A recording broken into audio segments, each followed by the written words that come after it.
तो आज हमें बात करनी है ईद वोकेबलरी के ऊपर। और मैं ये बात बिल्कुल जानता हूँ कि मेरे पास इससे रिलेटेड टॉपिक का जो ट्रैफिक होगा वो कम होगा, क्योंकि ज़्यादातर जो ऑडियंस मेरे पास है वो इंटरनेशनल बेस्ड है। लेकिन ये बात इतनी मैटर नहीं करती।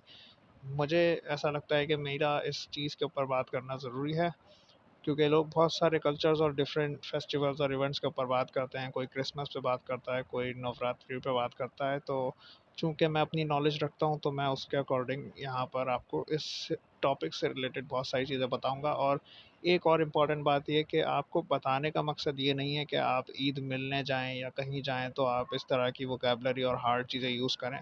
क्योंकि मैं ऐसा मानता हूँ कि अगर आप कुछ भी लाइक सेलिब्रेट कर रहे हैं तो आप उसको अपने नेचुरल वे में करें, अपनी नेटिव लैंग्वेज को यूज़ करें। नेटिव लैंग्वेज यानी मदर टंग जो आपकी है, ठीक है। जैसे हम लोग उर्दू बोलने वाले हैं तो हम लोग उर्दू में ही ईद मिलेंगे, ठीक है। तो वोकेबलरी बताने का मकसद जो है वो नॉलेज का पर्पस देना है, या फिर आप ऐसा समझ सकते हैं कि आगे कभी अगर आपको आर्टिकल वगैरह या कुछ भी ऐसा फेस करना पड़ जाता है जिसका ताल्लुक ईद से हो, तो आप उसे इंग्लिश में बता सकें या लिख सकें, ठीक है। तो अब हम लोग वोकेबलरी की तरफ चलते हैं।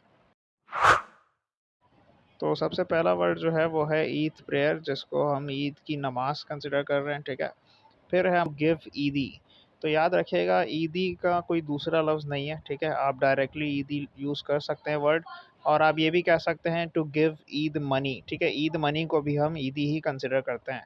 फिर है मून साइटिंग। मून साइटिंग हम कहते हैं चांद को देखना, ठीक है, जिससे आप ईद का पता लगाते हैं, ठीक है, कि ईद है या नहीं है। फिर है फीस्ट। फीस्ट हम कहते हैं दावत को, और अगर मैं फीस्टिंग कर दूं, आईएनजी लगा दूं, तो इसका मतलब हो जाएगा दावत उड़ाना या दावत पे जाना, ठीक है।